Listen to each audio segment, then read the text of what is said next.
first down and goal from this 5-yard line. Pass toward the end zone. Again, fire those cannons. 6 times.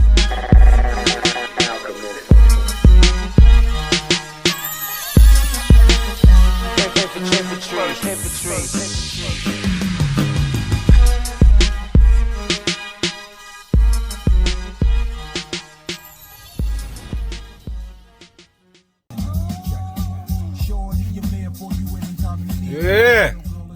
What's going on, people? It's your boy, DJ. And we here, baby. We here. Another ride along with your boy. But we talking about a Bucs win. Bucs win, Bucs win, Bucs win, baby. Yeah, it was over the Cardinals, but I don't care. I don't care. We got to win, baby. First win. Bruce Arians, Todd Bowles, and Byron Leftwich at the helm at Raymond James Stadium. And before I get started, I definitely want to say a big shout out to the Buccaneer fans that was at that game, man. Y'all were rocking the stadium. I don't care what the numbers were. Everybody's trying to find statistics. Oh, yeah, there was about 30, 25. Man, I heard you through the TV. If that was 25, 30,000, hey, those some diehard, dedicated Buccaneer fans in that place, man. I wish I was there to be there with my brothers and sisters out there, man. It was good to see. Shout out to y'all, man. Y'all out there represented. You know, I know it's been a tough season. You know, we're now 3-6. You know, we can continue to harper over it. We could be at a better record, but we're not. We're here, 3-6, and it was a big win, man. It was a good win. There's a lot of positives to obviously take out this game.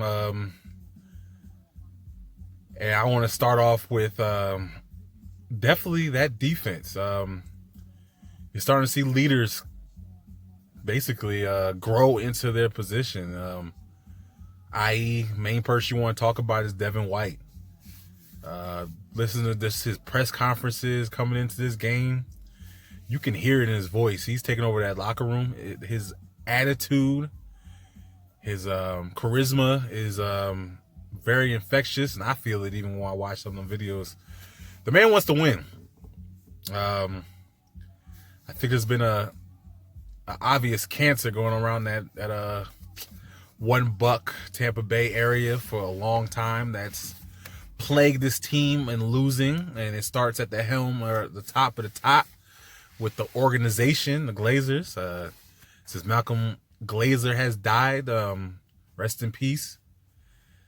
I feel like the kids had to learn football because they weren't football people. But, you know, that's for another video. But they finally got the right guy, like I said, with the helm. When Bruce Arians. Bruce Arians is the type of coach that is going to turn this franchise around. I really do feel it. When many fans, now you want to talk about the other side of the fans, the armchair ones that sit in these blogs and hide behind a keyboard and talk all this ish about the team and how, what are they doing? They should be tanking. Yeah, we've been tanking for 12 years, 13 years. Tell me how far that's got us. He keeps on saying we got to win a damn game. And then you can start stacking them. And you can see in his eyes that he means it. You heard around the locker room. It's the same thing. Jameis Winston's been saying for a long time. He just wants to win. He goes out there and wills himself to, be it with the turnover, wherever you want to go, wherever. It doesn't matter. He's out there competing, trying to win. You're seeing that now on defense. I mean, with Jason Pierre-Paul, you know, he wants to win. You know, him showing that fire and passion. Talking to Villa on the sideline, like trying to get it right. You know what I'm saying? And Jamel Dean, shout out to him, man. To the rebound and, you know, all that crap that people talked about you, man. Like I said, I didn't lose faith. And just hearing you in that press conference, smiling, happy, seeing that hard work pays off. You know what I'm saying? You were excited, man. I mean, you even said it. You know, between you, Sean Murphy, Button, another one. You could see him on the sideline, pissed off to get off that touchdown. Man, that's the type of stuff you need to see for a team that's been just like I said, just losing mentality. These kids are, the reason why they've been brought in, because they didn't have that same attitude. They want to win. They were more mature. You know what I'm saying? I mean, Jamel Dean talked about how, the rookies, young boys, him being included, coming in an hour early before everybody else gets there to watch more film, to get better. He said that's not going to happen. What happened last week is not going to happen to him again. Attitudes like that is infectious.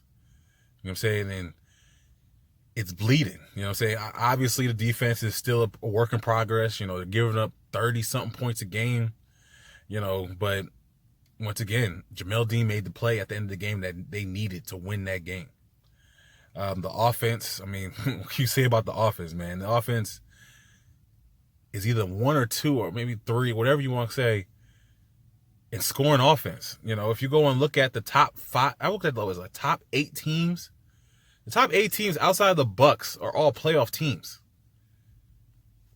What is that telling you? I mean, after 8 games, we're going into the second half of the season. This offense been putting up points, man. I mean, be it with even the turnovers that everybody wants to freaking go over, and you got to make mention to it. They're still putting up a crap ton of points. I mean, they're averaging, I think I said outside of the San Francisco game, damn near 30 points a game, man. 30 points should win you more games than not, even when you have a turnover or 2. It don't matter. You should still win a lot of those games. But we're here. We're here, but they're continuing to grow. And people I'm talking about growing is obviously your boy Rojo. They talked a lot about how this man can't catch. Tell me where. Please tell me where. This man can catch the ball. I see him make contested catches. I mean, over the shoulder. I mean, this kid can catch. I mean, obviously, shout out to the running back coach. He probably worked on his hands a little bit. Probably weren't the greatest, but I mean, man got soft hands now, and him in the screen. Hey, talk about that right there. We could execute a screen pass. I mean, you're talking about years. I mean, I watched this team. I was always at what NFL team can't execute a screen pass? Well, guess what? Tampa Bay Buccaneers for a long time could not execute a screen pass. They've been doing that very well, be it a wide receiver screen, be it a running back screen. They've been doing it very, very well. And where does that start off at? Coaching. Coaching is teaching these kids. I'm telling you, they're getting better. And it's just showing, man. I mean, it's exciting. Obviously, you can hear the excitement. Even though we're 3-6, it's exciting. This team, shout out to the NFC South. I'm 1/3 of it. My co-host, they even said it. They feel like this team's a year away. I felt the same thing, but I thought they could do some things, under this coaching staff. Bruce Arians has a track record of turning things around pretty quickly. But obviously, this turnaround was a little deeper because obviously it's the Buccaneers. I mean, I think we have the longest streak outside the Browns of no playoff appearances. I mean, that tells you, even if you do have the talent, there's a culture here that you got to change before you can even talk about winning a lot of games. I mean, like you said, like we always talk about that Giant game, that Tennessee Titans game. Just about any other team in the league probably would have won those games with the type of talent that we have. But once again, the Buccaneers don't have that talent. I mean, not talent. They don't have that culture to get past that type of stuff. I mean, look at the Pittsburgh Steelers. I mean, you lose Big Ben. I called that game too. I said they were going to beat the Rams because they have a culture of winning. They got your boy Tomlin up there. I mean, he's done what? He's won a lot up there. That culture is there. Bringing in Minka Fitzpatrick, which we should have got. Obviously, we didn't get him though. But first round draft pick, I would have gave that up for him because that man is a playmaker, top 10 talent, and he's showing out there for the Pittsburgh Steelers, man. That's good to see. But going back to the Bucs, I mean, you just see the growth, man. It's promising. Obviously, we got the Saints coming up, another big test coming to Raymond James Stadium, and they're going to be tested. But yeah, man, it's exciting. As a Bucs fan that wants to see this team win, I don't want to see no more tanking because obviously that's not been working. A lot of the teams that draft late in drafts are teams that win and win consistently, and you see they draft late and they still win. Correlation. The ones that are drafting in top 5, top 10, a lot of those teams have been there for a while, and they're going to continue being there because that's your boom or bust players. I mean, and a lot of times they bust more than they boom. And those cultures usually down there aren't that good. But yeah, man, big win, great win. Even if it is over the Cardinals, hey, the Cardinals got something with Kyler Murray and Kingsbury, or Kingsbury, whatever his name is. I gave him crap too. How you bring that type of coach? Hey, they got a couple things they need to work out, but that team's gonna be all right. I think in a couple years, but not this game. Shout out to Matt Gay. Man, you just continue to make field goals, and as we see in Atlanta's brought in Koo as a kicker, which I think that ended the Matt Bryant curse because that man is done. He had a hell of a career, but he's done. And Matt Gay has come in and broke that curse. That means probably more winning. But yeah, man. Enjoy his win, Bucs fans. Hopefully there's more to come.